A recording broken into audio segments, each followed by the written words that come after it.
Hello guys, welcome to our channel. कैसे हैं guys आप? चलिए शुरू करते हैं आगे की स्टोरी को। चैप्टर 60, रेवा का कुसुम जी की फ्रेंड्स से मिलना। आगे कुसुम जी रेवा को उन तीनों के पास लाती है। वह रेवा को उनसे मिलवाते हुए कहती है, रेवा इनसे मिल लो, ये है शिवानी मेहरा और यह है राधिका खन्ना। कुसुम जी की बात सुन रेवा उन दोनों को नमस्ते करती है।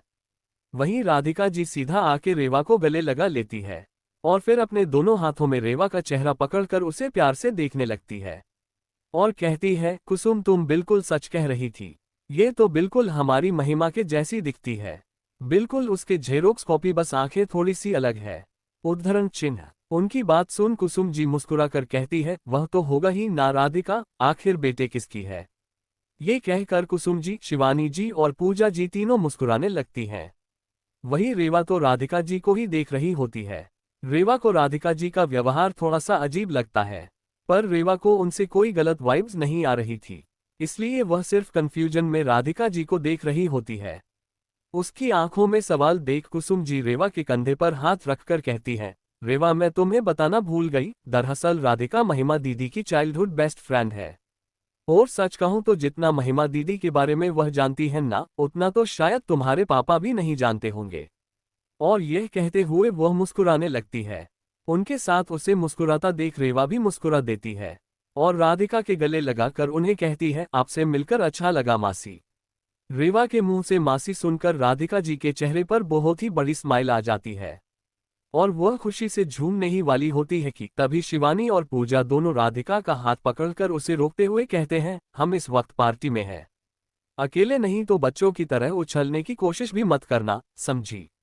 उद्धरण चिन्ह। उसके बाद सोन राधिका जी खुद को कंट्रोल कर लेती है, पर फिर मुस्कुराते हुए कहती है, यार पर मैं क्या करूं, मुझे पहली बार किसी ने मासी कहा है।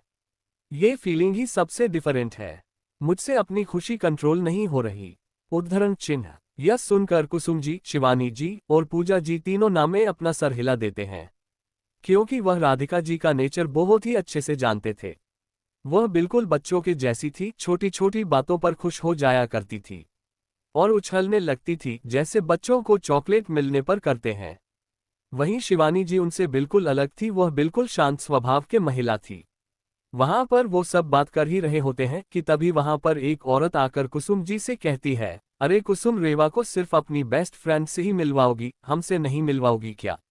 उद्धरण चिन्ह। उस औरत की आवाज सुन सब उसकी तरफ देखते हैं तो वह औरत भी उन लोगों की तरफ एटीट्यूड भरी नजरों से देखती है। उसे औरत का नाम मेनका दवे था। मेनका दवे को देख राधिका जी का चेहरा थोड़ा सा सख्त हो जाता है। वही शिवानी जी नॉर्मली उसे देखने लगती है तो कुसुम जी भी अपने चेहरे पर एक छोटी सी स्माइल लाकर उससे कहती हैं, आप कैसी बातें करती है मिसेज दवे, मैं एक एक करके रेवा को सबसे मिलवा ही रही थी। वैसे चलो, अगर आप आ ही गई हो तो मैं पहले आपसे ही मिलवा देती हूँ। उद्धरण चिन्ह। फिर कुसुम जी रेवा की तरफ देखकर कहती है, रेवा यह मिसेज मेनका दवे है। ये वैशाली दीदी की बहुत ही अच्छी फ्रेंड है और साथ ही हमारे एक बिजनेस पार्टनर की वाइफ भी। रीवा मेनका दवे की तरफ देखकर उन्हें हाथ जोड़कर नमस्ते करती है और ज्यादा ना बोलकर बस चुपचाप कुसुम जी के बगल में खड़े रहती हैं। रेवा इस औरत को पिछले जन्म से ही जानती होती है। पिछले जन्म में भी इस पार्टी के दौरान इस औरत ने कुसुम जी की बहुत इंसल्ट की हुई होती है और उसे रेवा और रुद्राक्ष की सौतेली माँ और न जाने क्या क्या बोला होता है, जबकि कुसुम जी की कोई गलती भी नहीं होती। मेनका को देखकर रेवा की आंखें कठोर हो जाती है और रेवा का ऑरा बहुत ही कोल्ड हो जाता है, जिससे आसपास का तापमान थोड़ा सा बढ़ जाता है, पर ज्यादा किसी को पता नहीं चलता क्योंकि रेवा तुरंत ही खुद को कंट्रोल कर लेती है। तभी पीछे से एक औरत आकर मेनका के बगल में खड़ी हो जाती है और फिर रेवा को ऊपर से नीचे तक देखकर तंज करते हुए कहती है, तो यही है वह लड़की जिसके बारे में लोग इतनी बातें कर रहे थे। मुझे तो इसमें ज्यादा कुछ खास नहीं दिखता। इतना ही नहीं, इसे तो अपने बड़ों से ठीक से हेलो बोलना भी नहीं आता। उद्धरण चिन्ह। उसे औरत की बात सुन मेनका के चेहरे पर कुटिल मुस्कान आ जाती है और वह उस औरत की तरफ देखकर कहती है, अरे ऐसा मत कहो कावेरी, आखिर ये लड़की अभी अभी तो छोटे से गांव से आई है, इसे थोड़ी ना हमारी हाई सोसाइटी के मैनर्स के बारे में ज्यादा कुछ पता होगा। तुम देख नहीं रही हो इस पार्टी में ये कितनी इनकम्फर्टेबल फील कर रही है और तुम अपनी ऐसी बातों से उसे और डरा रही हो। उद्धरण चिन्ह। मेनका और कावेरी कुछ ज्यादा ही जोर से बोल रहे थे, जो कि उनकी बातें आसपास के औरतें भी सुन रही होती है। कविता वर्मा, वैशाली जी और मालिनी जी भी अपने चेहरे पर स्माइल लिए ये सब एंजॉय कर रहे होते हैं। वही राधिका जी, पूजा जी, शिवानी जी और कुसुम जी को बहुत गुस्सा आ रहा होता है। वही कुसुम जी कुछ बोलना चाहती थी, मगर रेवा उनका हाथ पकड़ उन्हें रोक लेती है और आंखों से इशारा करती है कुछ न करने के लिए। तो कुसुम जी भी रेवा की बात मानते हुए चुपचाप उन लोगों की बातें सुनने लगती है। कुसुम जी को कुछ भी रिएक्ट ना करता देख कावेरी और मेनका को थोड़ा अच्छा नहीं लगता, क्योंकि वह दोनों चाहती थी कि कुसुम जी उनके बात का उल्टा जवाब दे और फिर वह कुसुम जी को और बातें सुनाना चाहती थी। पर कुसुम जी के चुप रहने से उनके प्लान पर पानी फिर जाता है। चैप्टर 61 मेनका और कावेरी ने की कुसुम जी की इंसल्ट है। अब आगे। लेकिन फिर भी कावेरी हार नहीं मानती और कुसुम जी को उकसाने के लिए कहती है, सही कह रही हो तुम मेनका, मैं बेवजह ही इस बच्चे को डरा रही हूँ। वैसे भी एक तो यह इतने सालों बाद पहली बार इतने बड़े परिवार में आए हैं। ऊपर से इसकी सगी माँ में तो मर चुकी है और इससे सौतेली माँ के साये में पलना है। पता नहीं कैसे जिंदगी होगी इस बेचारी की। मुझे तो उसके लिए बहुत ही बुरा लग रहा है। उद्धरण चिन्ह। कावेरी की इस वाली बात पर रेवा अपने मुखिया कस लेती है और गुस्से में कावेरी की तरफ देखने लगती है। कावेरी और मेनका रेवा की आंखों की ठंडक देख थोड़ा सा डर जाते हैं, लेकिन वह अपने आप को संभाल लेते हैं, ये सोचकर कि यह सिर्फ गांव से आई गवार है। असल में रुद्राक्ष और रेवा जब घर वापस आए थे, तभी से वैशाली जी और मालिनी जी ने उन दोनों के बारे में यह बात सबको बताने शुरू कर दी थी कि वह दोनों जंगल के आश्रम से आए हैं और शायद कभी स्कूल भी नहीं गए होंगे। इतना ही नहीं, उन्होंने ये भी बात फैलाई थी कि उन दोनों को कॉलेज में एडमिशन भी सिर्फ रावत परिवार की वजह से ही मिला है, वरना उन दोनों को तो ठीक से लिखना पढ़ना भी नहीं आता। इतना ही नहीं, उन्हें लोगों से ठीक से बात करना भी नहीं आता। वैशाली जी और मालिनी जी को अब तक इस बात पर यकीन नहीं हो रहा था कि रुद्राक्ष और रेवा के खुद की एक गेमिंग कंपनी और फैशन डिजाइनिंग कंपनी है। या फिर आप ये भी सोच सकते हैं कि वह दोनों इस बात पर यकीन करना ही नहीं चाहती थी क्योंकि उनकी नज़र में रुद्राक्ष देव की कोई भी वैल्यू नहीं थी। कोष्टक। वही मेनका और कावेरी की सौतेली माँ वाली बात सुन रेवा को हद से ज्यादा गुस्सा आता है, पर वह अपनी गुस्से को जाहिर नहीं करती और बिना किसी भाव से उन लोगों को देखने लगते हैं। तभी राधिका जी को उन लोगों की बात सहन नहीं होती और वह मेनका को गुस्से भरी आवाज में कहती है, मेनका तुम्हें नहीं लगता कि तुम हद से ज्यादा बोल रही हो? तुम एक बच्चे के दिल में उसकी माँ के खिलाफ नफरत भरने का काम कर रही हो। उद्धरण चिन्ह। राधिका जी की बात सुनकर मेनका कहती है, मैंने गलत क्या कहा राधिका, आखिर सच ही तो कहा है। कुसुम रेवा की सौतेली माँ ही तो है। वही रेवा और रुद्राक्ष की सगी माँ महिमा तो कब की मर चुकी है और यह बात हर कोई जानता है कि उसकी माँ के मरने के बाद प्रताप जी ने कुसुम जी के साथ लव मैरिज की थी। और ये किससे पता कि प्रताप जी और कुसुम एक दूसरे से महिमा के मरने के बाद मिले हैं या फिर उनका चक्कर महिमा के जिंदा रहते ही चल रहा था।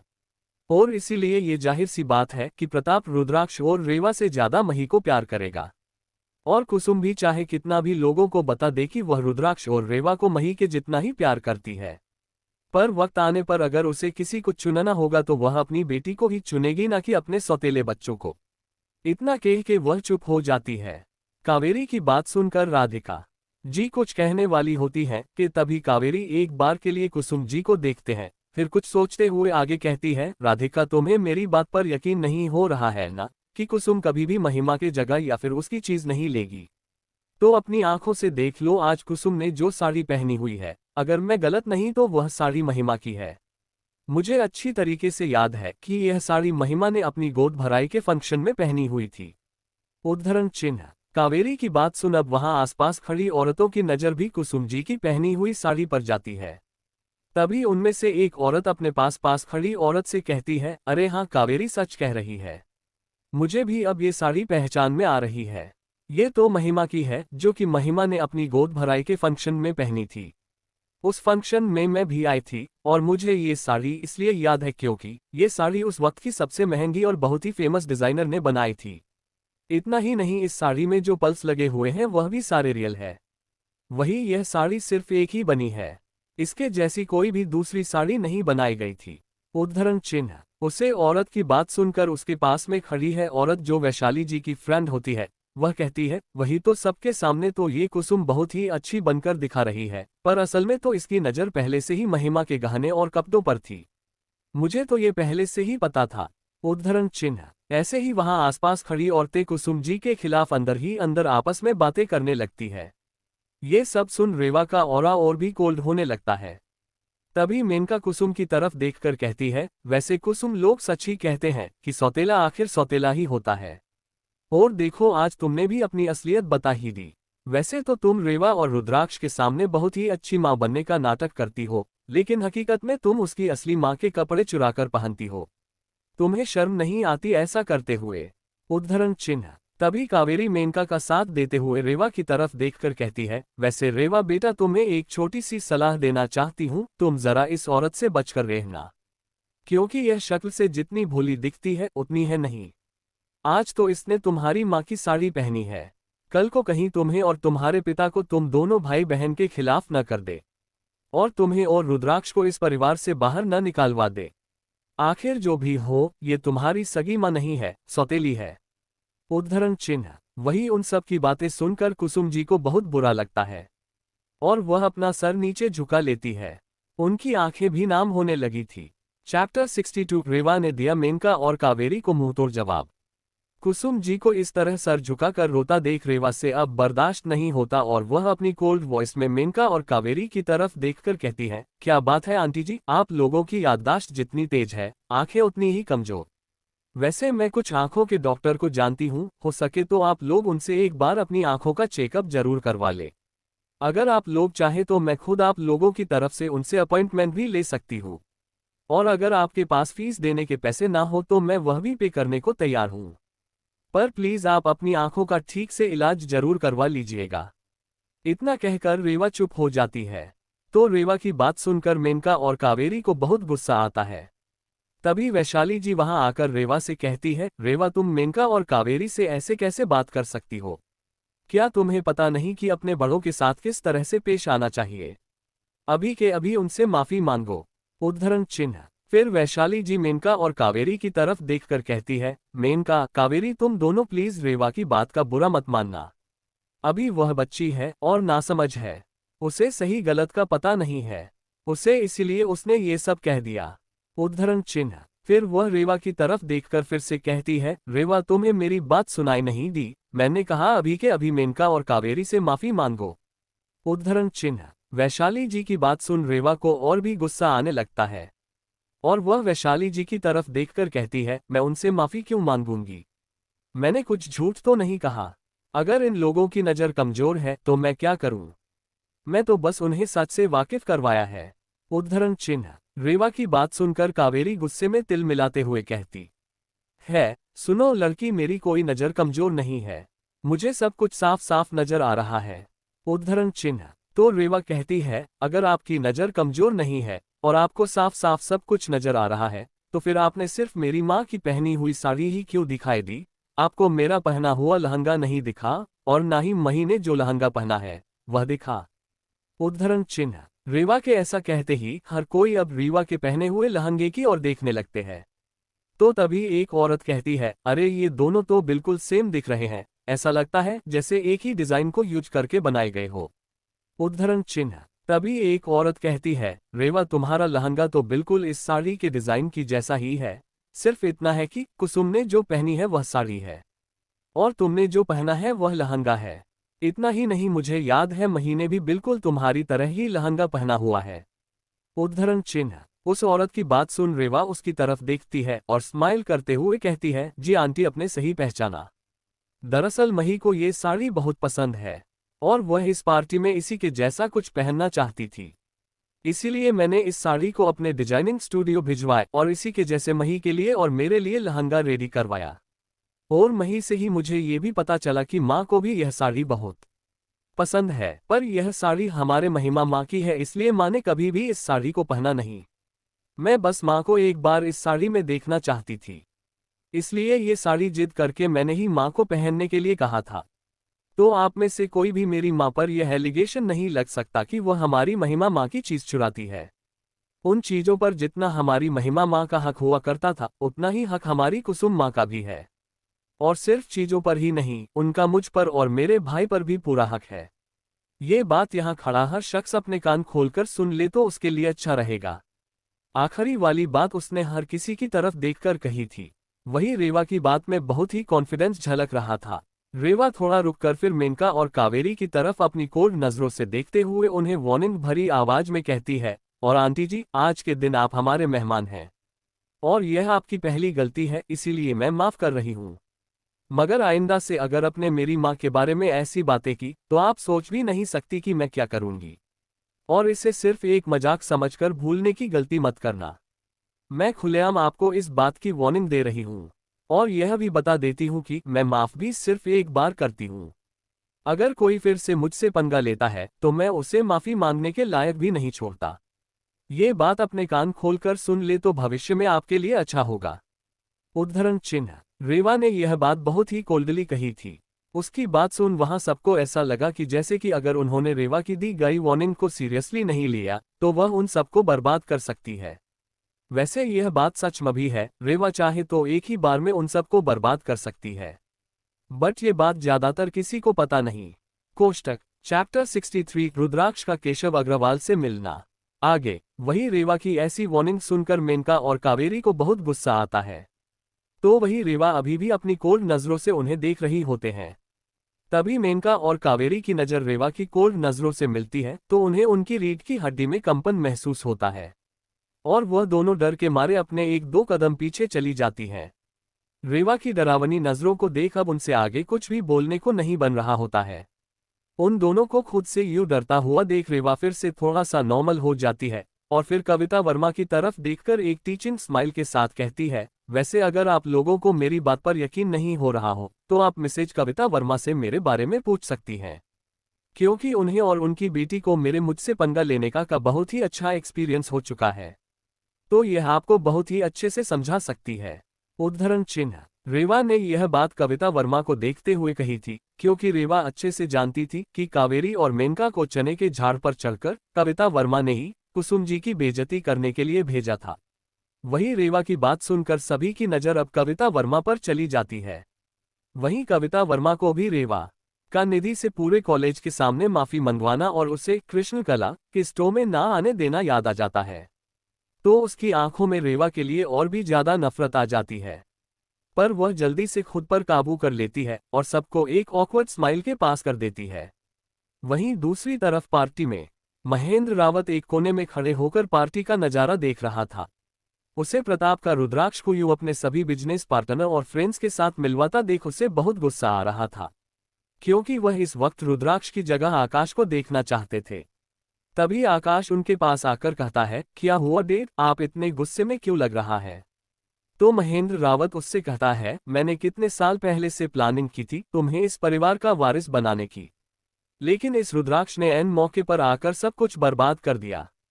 अगर वह और उसकी बहन नहीं मिलते तो आज उसकी जगह प्रताप तुम्हें अपने सभी बिजनेस पार्टनर के साथ मिलवा रहा होता।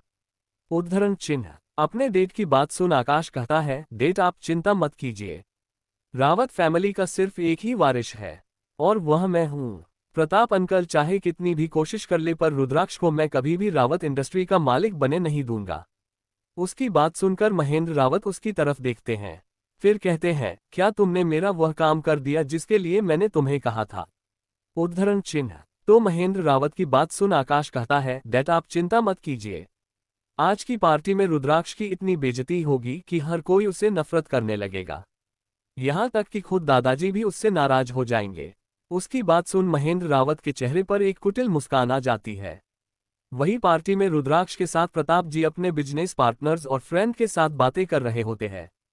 तभी अविनाश पार्टी में इंटर करता है, उसे देख सब हैरान हो जाते हैं। वही अविनाश पार्टी में आकर सबसे पहले रुद्राक्ष देव को ढूंढने लगता है। तभी उसकी नज़र रुद्राक्ष पर पड़ती है, जो प्रताप जी के साथ कुछ बिजनेसमैन से बातें कर रहा था। तो अविनाश भी बिना किसी देरी के रुद्राक्ष की तरफ अपने कदम बढ़ा लेता है। वह जैसे ही रुद्राक्ष के पास पहुंचने ही वाला होता है कि तभी वहां एक बिजनेसमैन अविनाश को देखकर उसके आगे आकर इसे हाथ मिलाते हुए कहते हैं, हेलो मिस्टर अविनाश कश्यप। तो उनकी बात सुन अविनाश भी अपना हाथ आगे बढ़कर उनसे मिलता है और पॉलिटली कहता है, nice to meet you mister Agarwal. उद्धरण चिन्ह। इतना कहकर अविनाश चुप हो जाता है, क्योंकि वह उसे बिजनेसमैन से ज्यादा बात नहीं करना चाहता था। अविनाशी से जो मिलने आया था वह कोई और नहीं बल्कि केशव अग्रवाल था। मालिनी का हस्बैंड अविनाश कश्यप मिस्टर अग्रवाल को पहले से जानता होता है, क्योंकि वह और उसके डेट साथ में ही एक प्रोजेक्ट पर काम कर रहे हैं। अविनाश उनसे ज्यादा बात ना कर रुद्राक्ष और प्रताप जी के पास चला जाता है तो प्रताप जी अविनाश को देख कहते हैं, थैंक्स अविनाश, आज तुम्हारे यहाँ आने से मुझे बहुत खुशी हुई है। उद्धरण चिन्ह। तो अविनाश उनसे कहता है, अंकल इसमें थैंक्स कहने की कोई जरूरत नहीं है। वैसे भी आज का दिन तो बहुत खास है और आज मेरा आना तो बनता ही है। इतना कहकर वह स्माइल करने लगता है और वहीं पर रुद्राक्ष के बगल में जाकर खड़ा हो जाता है। तभी केशव अग्रवाल पर उन सबके पास आ जाता है। उन्हें देखकर प्रताप जी रुद्राक्ष को कहते हैं, रुद्राक्ष तुम अब तक इसे नहीं मिले ना। ये तुम्हारे फूफा जी है और तुम्हारी मालिनी बुआ के पति मिस्टर केशव अग्रवाल। प्रताप जी की बात सुनकर रुद्राक्ष उन्हें नमस्ते करता है। वही केशव अग्रवाल रुद्राक्ष से कहता है, आई एम सॉरी रुद्राक्ष बेटा, जब तुम घर आए तब मैं बिजनेस के सिलसिले में शहर से बाहर था, इसीलिए तुमसे मिलने नहीं आ पाया। उसकी बात सुन रुद्राक्ष कहता है, आपको इसके लिए सॉरी कहने की जरूरत नहीं है फूफा जी, मैं आपकी बात समझ सकता हूँ। उद्धरण चिन्ह। चलिए केशव अग्रवाल के बारे में जानते हैं। केशव अग्रवाल की थोड़े से लालची इंसान है और उन्होंने मालिनी से शादी भी रावत फैमिली का सपोर्ट पाने के लिए ही की थी और रावत फैमिली के बलबूते से आज भी उनका बिजनेस अच्छे से चल रहा था। उन्हें देखकर रुद्राक्ष को याद आता है कि कैसे पिछले जन्म में उन्होंने रुद्राक्ष को अपनी बातों में बहला फुसलाकर न जाने कितने ही प्रोजेक्ट जो रावत इंडस्ट्री को मिलने वाले थे, उन्हें अग्रवाल इंडस्ट्री को देने के लिए प्रताप जी से जीत करवाई थी। रुद्राक्ष के मन में उनके लिए ज्यादा कोई रिस्पेक्ट या सहानुभूति की भावना नहीं थी, इसलिए वह उनसे ज्यादा बात नहीं करता है और चुपचाप कहीं खड़ा रहता है।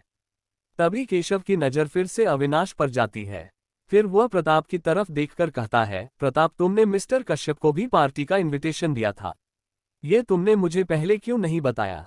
उद्धरण चिन्ह। उनकी बात सुनकर प्रताप जी केशव जी से कुछ कहने वाले होते हैं कि तभी मिस्टर तिवारी आगे आते हुए अविनाश कहते हैं, हेलो मिस्टर कश्यप, वैसे हमने सोचा नहीं था कि मिस्टर प्रताप ने आपको भी अपनी पार्टी में इनवाइट किया होगा। उद्धरण चिन्ह। तभी मिस्टर तिवारी की बात सुन अविनाश अपने चेहरे पर एक स्माइल लाकर उनसे हाथ मिलाता है और कहता है, nice to meet you mister Tiwari, और मुझे पार्टी में इनविटेशन मिस्टर प्रताप रावत ने नहीं बल्कि रुद्राक्ष ने दिया है। सॉरी मिस्टर रुद्राक्ष, प्रताप रावत ने सही कहा ना मैंने। आखिरी वाली लाइन अविनाश ने रुद्राक्ष की तरफ देखकर एक टीजिंग स्माइल के साथ कही थी। उसका ऐसा जवाब सुन रुद्राक्ष भी अविनाश को एक स्माइल पास कर देता है, पर कुछ भी कहता नहीं है। चैप्टर 64 आकाश का रुद्राक्ष को ड्रिंक ऑफर करना।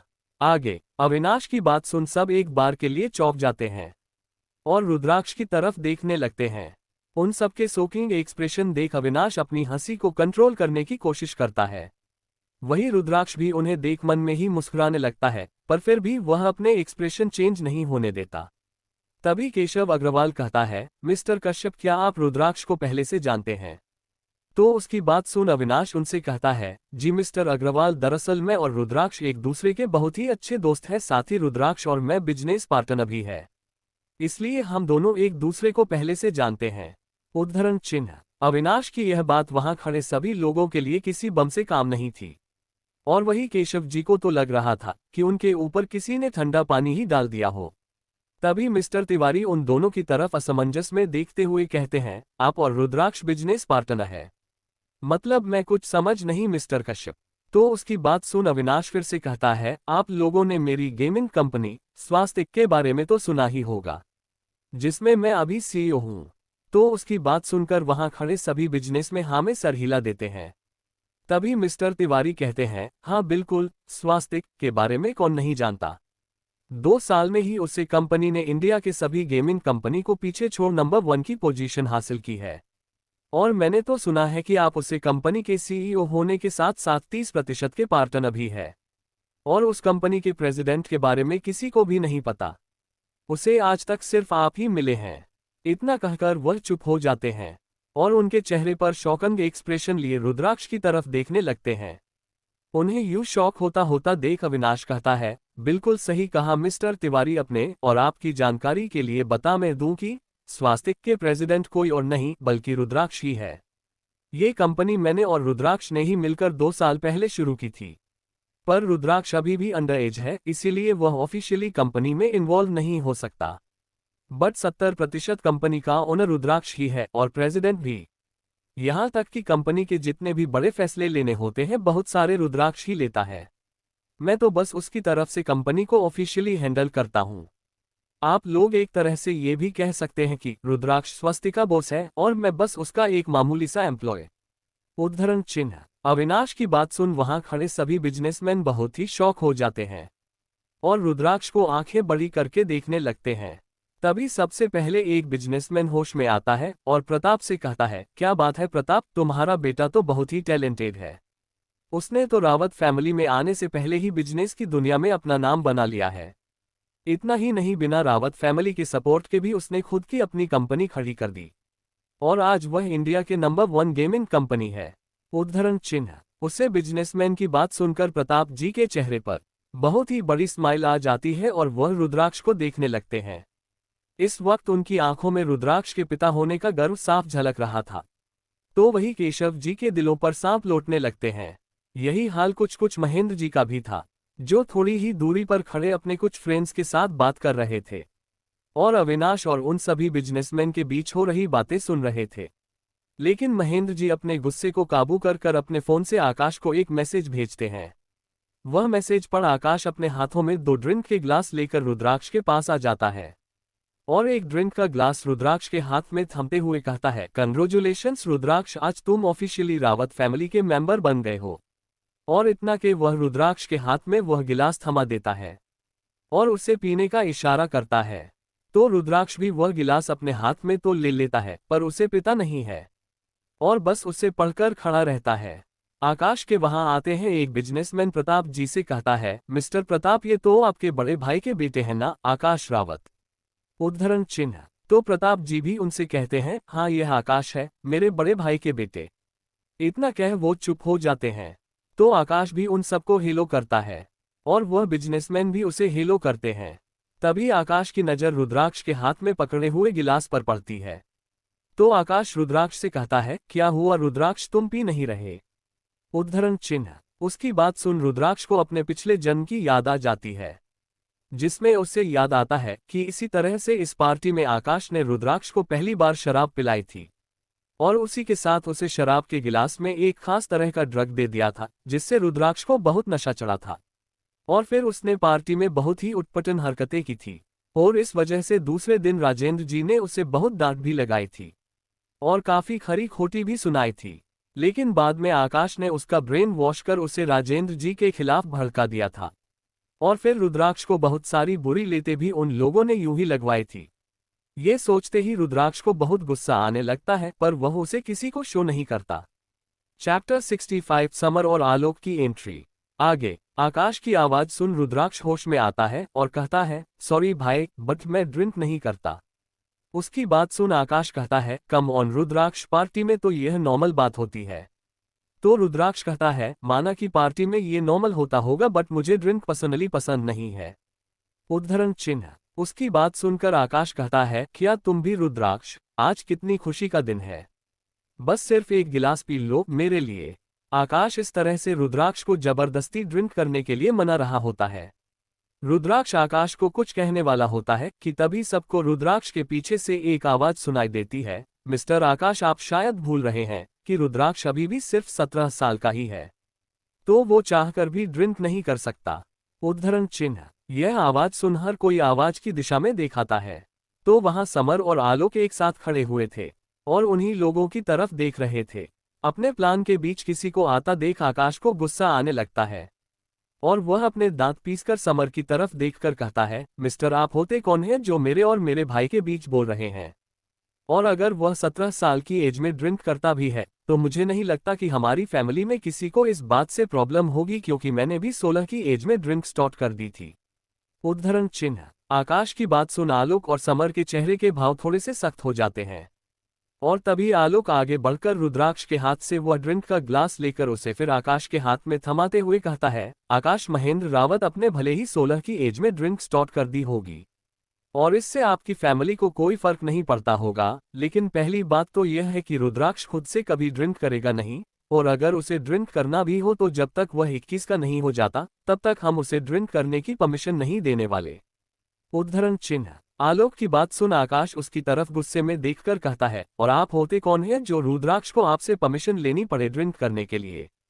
वैसे भी मैं उसका बड़ा भाई हूं और मैं खुद उसे ये ड्रिंक ऑफर कर रहा हूं, और मुझे नहीं लगता कि इससे प्रताप अंकल को भी कोई प्रॉब्लम नहीं होगी, है ना अंकल? उद्धरण चिन्ह। इतना कहकर आकाश प्रताप जी की तरफ दिखने लगता है। उसे लगा था कि उसके 16 की एज में ड्रिंक स्टार्ट करने पर भी प्रताप जी ने उसे कुछ नहीं कहा था, तो अगर रुद्राक्ष खुद से ड्रिंक करेगा तो भी वह उसे भी मना नहीं करेंगे, साथ ही वह किसी बाहर वालों के आगे तो उसका ही साथ देंगे। लेकिन उसकी सोच से अलग प्रताप जी थोड़ा गुस्से में और नाराजगी के साथ आकाश की तरफ देखकर उसे कहते हैं, आकाश, जब तुमने 16 की एज में ड्रिंक स्टार्ट की थी तब भी मैं इसके खिलाफ था, और मैंने महेंद्र भाई से इसके बारे में बात भी की थी, लेकिन उन्होंने खुद ये कहा कि उन्होंने खुद तुम्हें ड्रिंक करने की परमिशन दी है, और मैं इस मामले में कुछ ना बोलूं, इसलिए मैंने तुम्हें कभी ड्रिंक करने से रोक नहीं। पर सच कहूं तो मैं भी नहीं चाहता कि मेरा बेटा इतनी छोटी एज में ड्रिंक करना स्टार्ट कर दे। इतना कहकर प्रताप जी चुप हो जाते हैं। वहीं आकाश का चेहरा तो देखने लायक हो जाता है।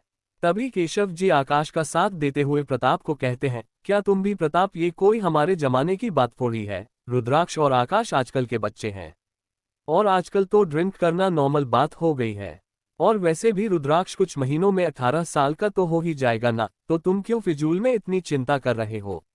एक ग्लास ड्रिंक करने से थोड़ी ना उससे कुछ हो जाएगा। वैसे भी आकाश रुद्राक्ष का बड़ा भाई है, वह थोड़ी ना उसका कुछ बुरा चाहेगा। उद्धरण चिन्ह। केशव जी की बात सुन प्रताप जी को उस पर बहुत ज्यादा गुस्सा आता है, लेकिन वह मालिनी जी के वजह से उन्हें कुछ भी नहीं कह सकते थे। अब क्या ही कर सकते हैं, हमारे इंडिया में दामाद चाहे कितना ही कमीना क्यों ना हो, उसकी इज्जत तो करनी ही पड़ती है ना। प्रताप जी भी वही कर रहे हैं।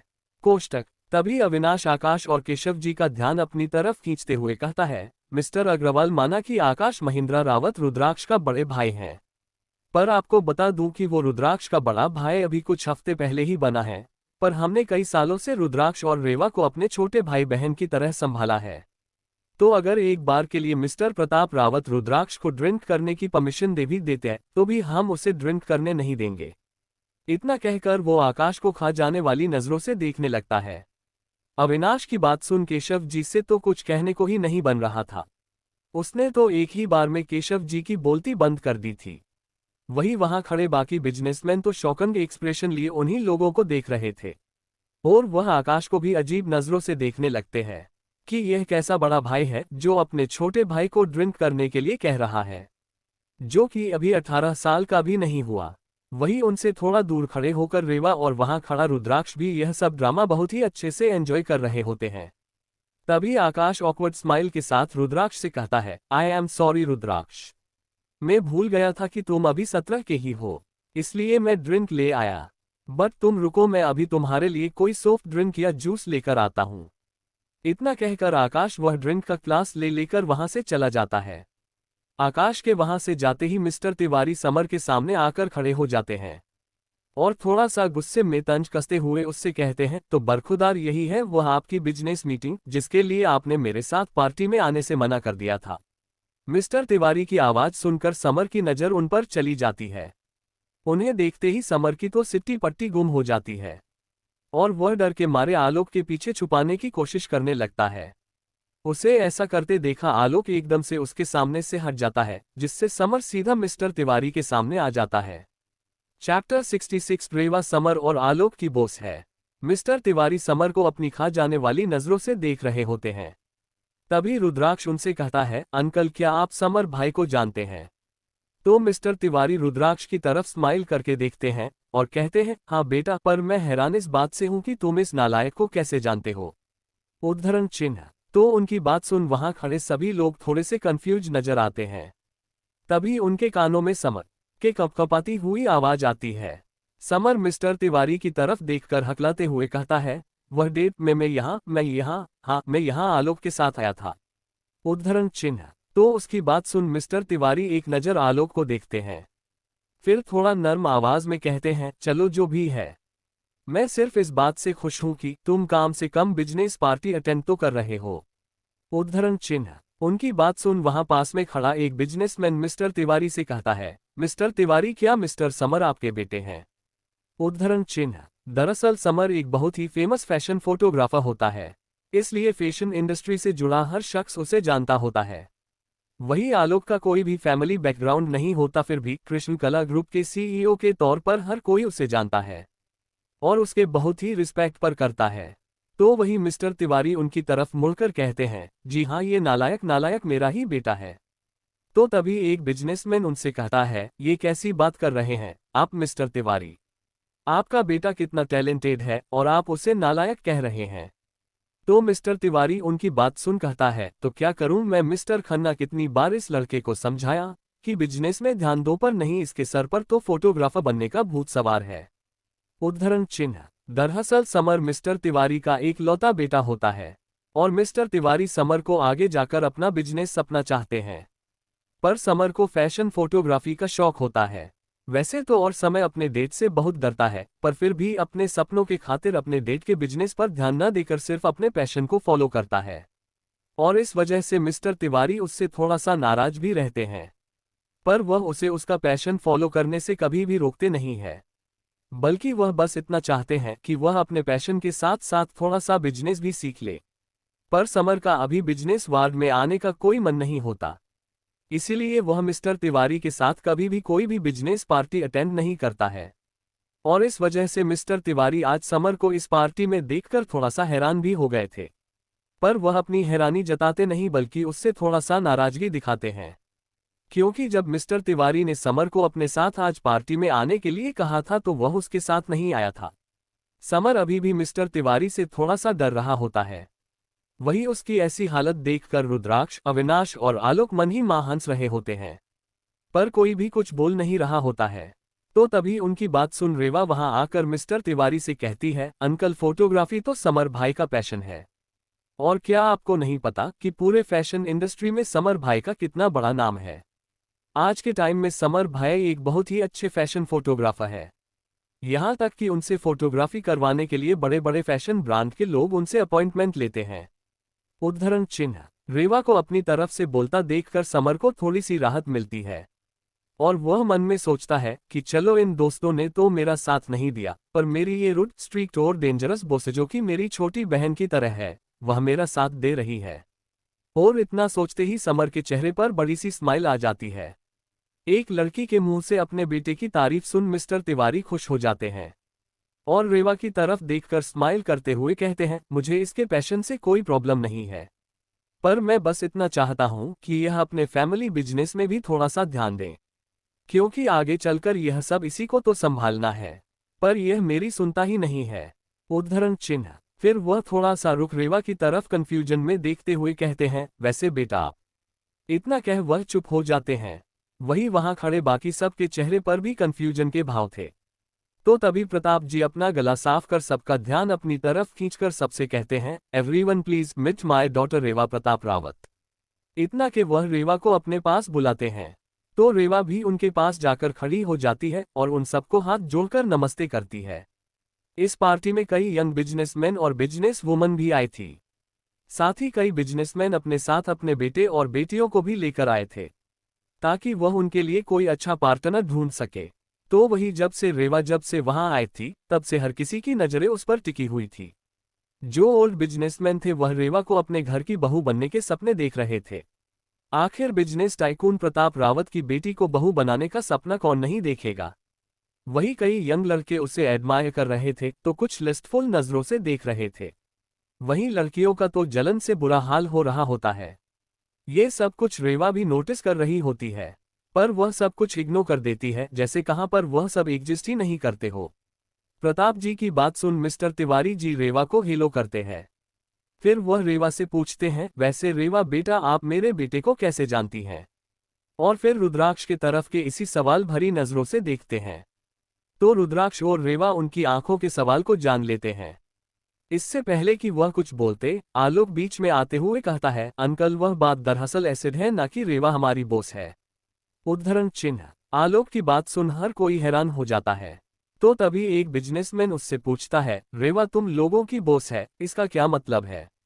उद्धरण चिन्ह। तो आलोक उससे कहता है, मतलब तो सीधा सा है कि रेवा कृष्ण कला फैशन ग्रुप की फाउंडर और प्रेसिडेंट है, और साथ ही साथ हमारी कंपनी की बेस्ट डिजाइनर भी है। उद्धरण चिन्ह। आलोक की यह बात वहां खड़े सबके सर पर बम की तरह फुटती है और हर कोई आंखें बड़ी बड़ी कर रेवा को देखने लगते हैं। तो सबको खुद को यूं देखा प्रकार रेवा भी थोड़ा सा अनकंफर्टेबल सा फील करने लगती है। चैप्टर 67 रूपाली का रुद्राक्ष और रेवा को डांस के लिए बुलाना। तो वही केशव जी जो वहीं खड़े थे आलोक की बात सुन उनके हाथ से तो उनके ड्रिंक का गिलास से नीचे गिरकर टूट जाता है। उस गिलास के टूटने की आवाज से सब होश में आते हैं। तभी केशव जी भी होश में आकर उन्हें कहते हैं, आई एम सॉरी, वह मेरे हाथ से गिलास छूट गया। उद्धरण चिन्ह। केशव जी की बात सुन माधव जी कहते हैं, कोई बात नहीं है केशव, कभी कभी ऐसा हो जाता है। फिर वह किसी को बुलाकर उसे ग्लास को साफ करवाने के लिए बोल देते हैं। तभी मिस्टर खन्ना प्रताप जी की तरफ देखकर कहता है, क्या बात है मिस्टर प्रताप, हमें तो लगा था कि सिर्फ आपका बेटा ही बहुत टैलेंटेड है, पर आपकी बेटी तो उससे भी 4 कदम आगे है। उद्धरण चिन्ह। उनकी बात सुन माधव जी जो वहीं खड़े थे वह कहते हैं, प्रताप तुम मुझे ये सब कब बताने वाले थे? तुमने मुझे पहले क्यों नहीं बताया कि रेवा और रुद्राक्ष का खुद का अपना अपना बिजनेस है? तुमने तो मुझे बिल्कुल ही पराया कर दिया। उद्धरण चिन्ह। तो उनकी बात सुन प्रताप जी बोलते हैं, अरे माधव, मैंने तुमसे कुछ छुपाया नहीं है, मुझे भी इन सब के बारे में बस 2-4 दिन पहले ही पता लगा है, तो भला मैं तुम्हें कैसे बताता। इनफैक्ट मुंबई सिटी में कृष्णकला का सबसे बड़ा स्टोर और डिजाइनिंग स्टूडियो मेरे खुद के मॉल में होते हुए भी मुझे नहीं पता था कि यह मेरी बेटी का बिजनेस है। तो तुम सोचो मुझे कितना बड़ा शॉक लगा होगा जब मुझे ये सब पता चला था। उनकी बात सुन बाकी सब हंसने लगते हैं। तो रुद्राक्ष, रेवा, आलोक, अविनाश और समर भी हंस देते हैं। वो सब बातें कर ही रहे होते हैं कि थोड़ी देर में ही रेवा और रुद्राक्ष एक्सक्यूज मी कहकर वहां से निकल जाते हैं। उनके साथ साथ अविनाश, आलोक और समर भी चले जाते हैं। रेवा और रुद्राक्ष उन तीनों के साथ अर्थ और बाकी सब बैठे थे वहां आ जाते हैं। वहां जाकर वह अविनाश, आलोक और समर को अर्थ और उनके बाकी सब फ्रेंड्स के साथ इंट्रोड्यूस करवाते हैं। तो वह सब भी एक दूसरे को हाय हेलो कहते हैं। तभी समर एक साइड होते हुए सीधा अवनी के पास आ जाता है और उसे कहता है, हेलो माय ब्यूटीफुल मॉडल। उद्धरण चिन्ह। उसका ये कम्प्लीमेंट सुनकर अवनी एक पल के लिए शर्मा जाती है और उसे हेलो कहती है। तभी उनका इंटरेक्शन सुनकर अर्थ को थोड़ा सा बुरा लगता है और वह उन लोगों के पास उनके बीच में जाकर खड़ा हो जाता है और समर को थोड़ा सा दूर खड़ा कर कहता है, आप थोड़ा दूर रहकर बात कीजिए वरना उसे अनकंफर्टेबल फील होगा। अर्थ का ऐसा रिएक्शन देख बाकी सब उस पर हंसने लगते हैं, क्योंकि अब तक सबको पता चल चुका था कि अर्थ अवनी को पसंद करने लगा है। पर अवनी को ये बात कुछ समझ में नहीं आती, लेकिन समर उन सबसे एज में और एक्सपीरियंस में काफी बड़ा था। वह अर्थ की बातों में और उसकी आंखों में अपने लिए जलन साफ देख सकता था, इसलिए वह स्माइल करते हुए अर्थ से कहता है, हाँ भाई, दूर रहकर ही बात करूंगा, टेंशन मत लो, मैं तुमसे तुम्हारी जाने मन को चुरा कर नहीं ले जाऊंगा। आखिरी वाली बात उसने सिर्फ अर्थ के कान में कही थी, जिसे सिर्फ अर्थ सुन सकता था, और यह सुनकर अर्थ थोड़ा सा हैरान हो जाता है और समर को देखने लगता है। कुछ देर में उन सबके अच्छी खासी बॉन्डिंग हो जाती है और सब हंसते मुस्कुराते आपस में बातें करने लगते हैं। तभी आलोक रेवा से कहता है, रेवा मुझे तुमसे कुछ जरूरी बात करनी है, वो भी अकेले में, क्या तुम आ सकती हो? तो रेवा कहती है, हाँ भाई चलिए ना। तो आलोक कहता है, अभी नहीं, अभी पार्टी चल रही है, जब खत्म हो जाएगी तब हम बात करेंगे, वैसे बात इतनी जरूरी भी नहीं है कि हमें पार्टी छोड़नी पड़े। तो रेवा भी हमें अपना सर हिला देती है और फिर वह सब फिर से अपनी बातों में लग जाते हैं। तभी सबके कानों में एक मीठी सी चापलूसी भरी आवाज सुनाई देती है।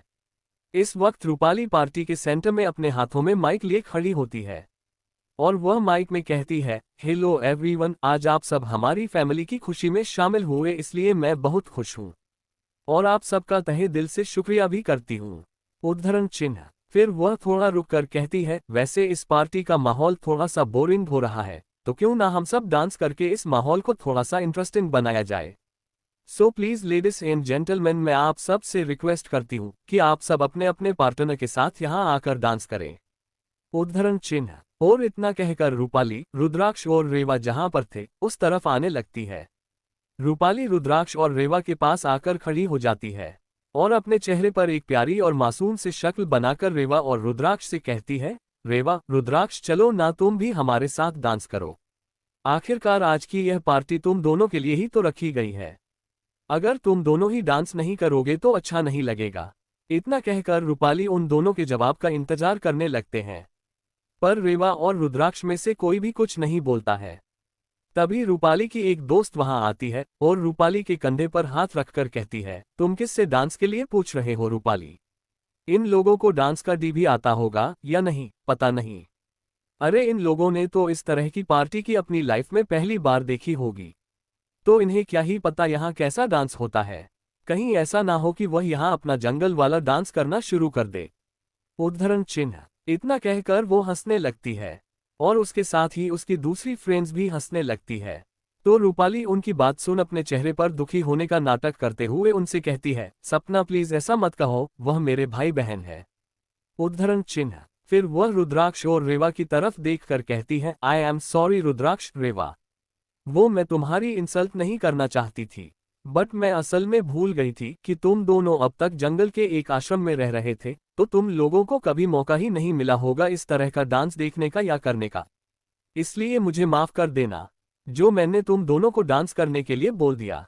उद्धरण चिन्ह। रूपाली की बात आसपास के कई लोग सुन रहे होते हैं। वह लोग जहां पर थे वहां ज्यादातर उन्हीं की एज के यंगस्टर्स मौजूद थे।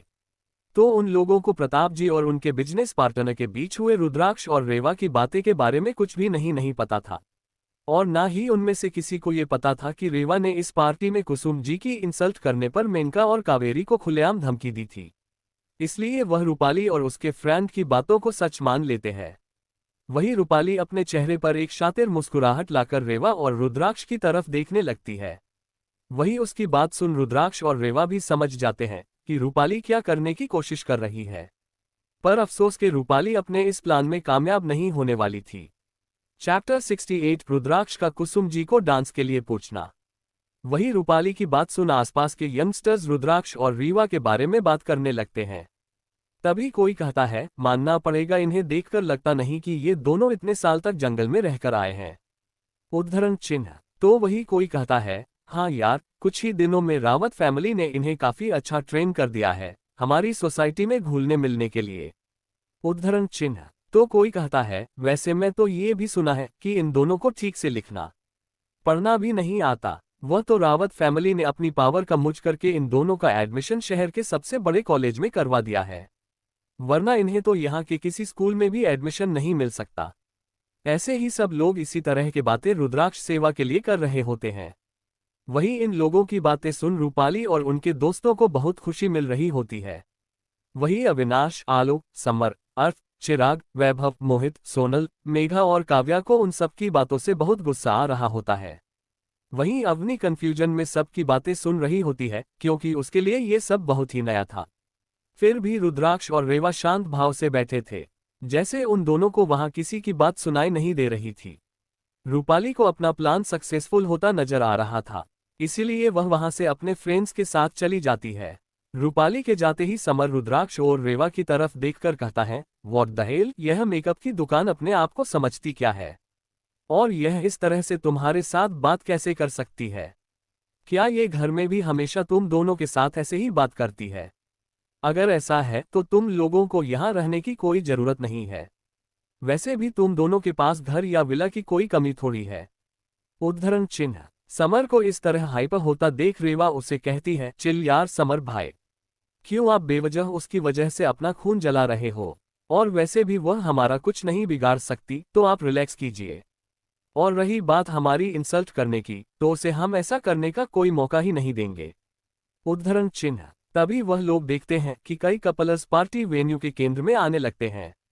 वही रुद्राक्ष की नजर भी प्रताप जी और कुसुम जी पर चली जाते हैं। तभी रुद्राक्ष रेवा को अपने साथ चलने के लिए इशारा कर देता है। रेवा भी रुद्राक्ष का इशारा समझ जाती है और बाकियों से कहती है, वैसे दोस्तों रूपाली ने एक बार तो सही कही है कि पार्टी थोड़ी सी बोरिंग तो लगी रही है, तो क्यों ना डांस ही कर लिया जाए।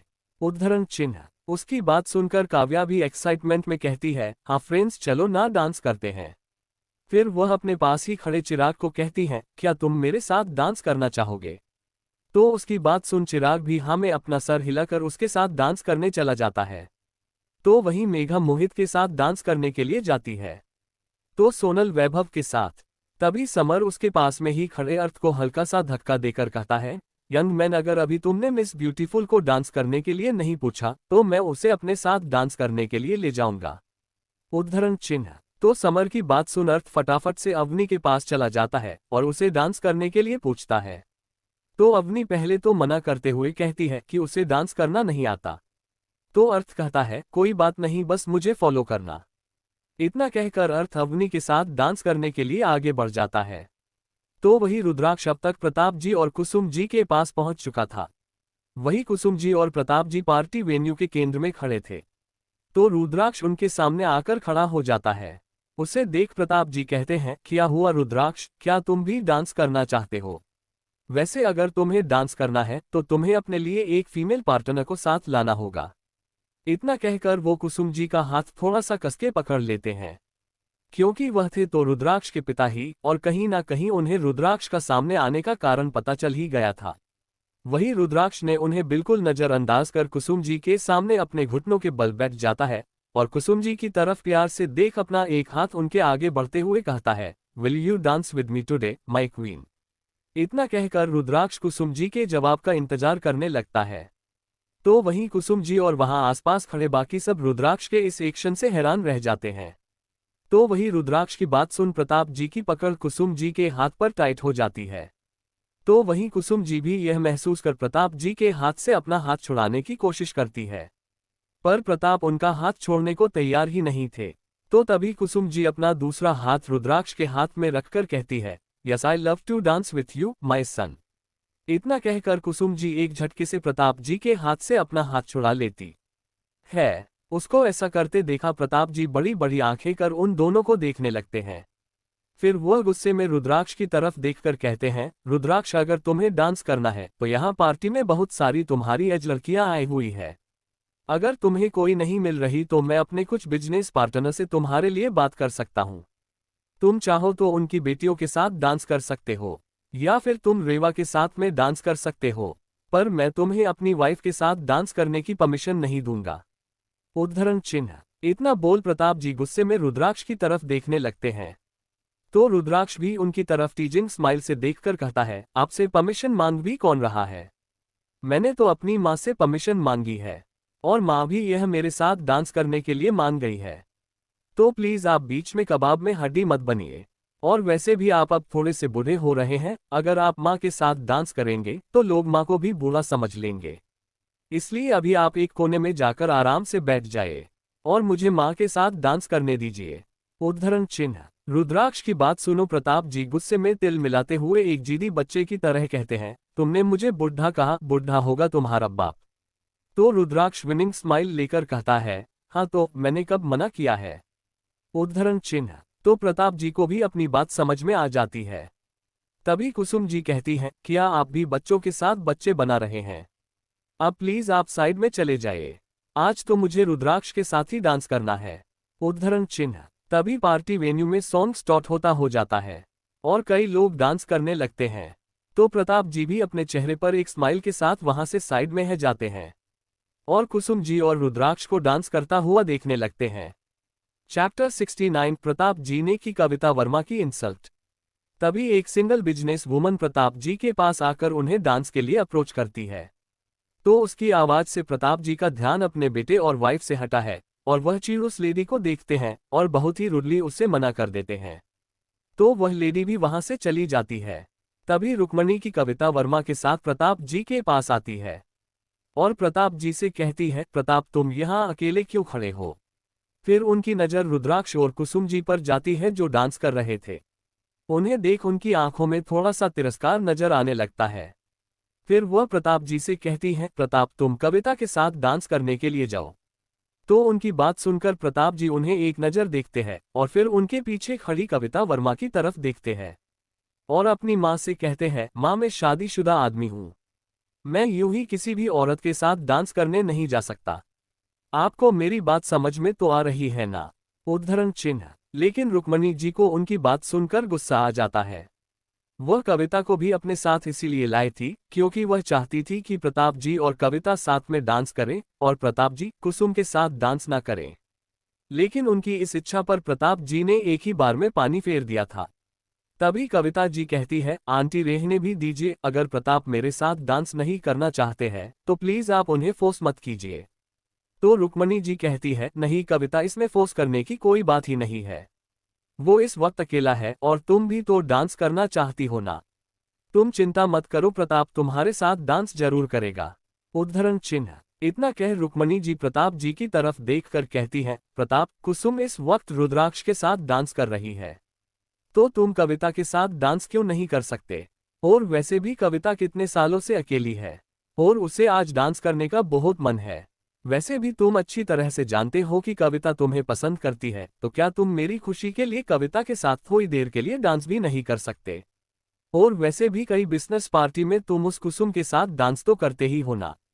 तब भी कविता ने कभी भी शिकायत नहीं की, पर आज तो रावत परिवार की पार्टी है, इसलिए आज तो तुम्हें कविता के साथ डांस करना ही चाहिए। और कुसुम तुम्हें छोड़कर पहले से ही किसी और के साथ डांस कर रही है।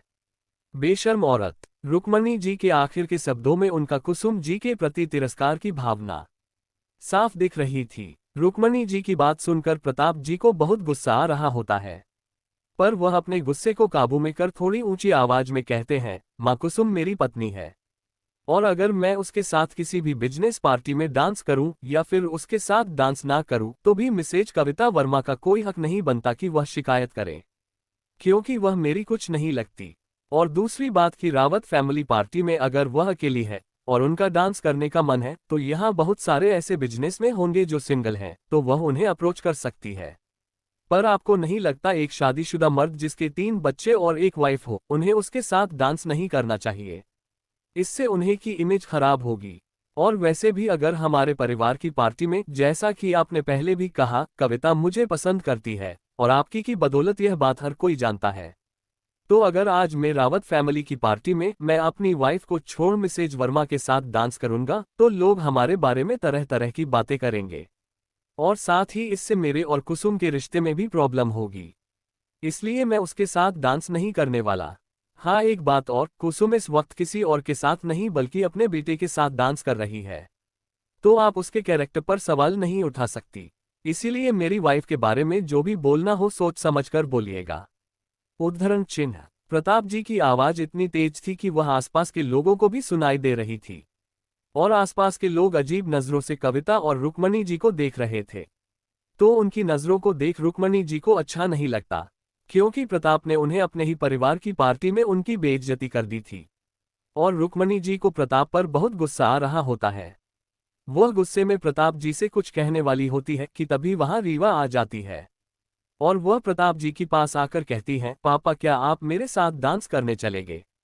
तो रीवा के आते ही प्रताप जी के चेहरे पर स्माइल आ जाती है, और उसका हाथ पकड़ कहते हैं, ऑफ कोर्स माय प्रिंसेस।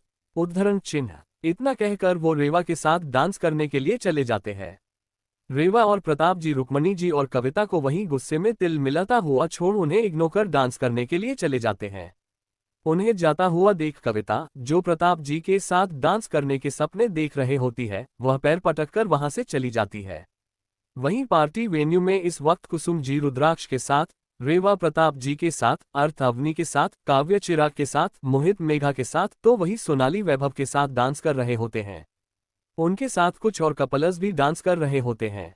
रुद्राक्ष और रेवा को अपने पेरेंट्स के साथ डांस करता हुआ देख जो लोग रूपाली की बातों में आकर रुद्राक्ष और रेवा की बुराई कर रहे थे, उनके तो होश ही उड़ जाते हैं। उन्हें लगा नहीं था कि रुद्राक्ष और रेवा को इतना अच्छा कपल डांस आता होगा।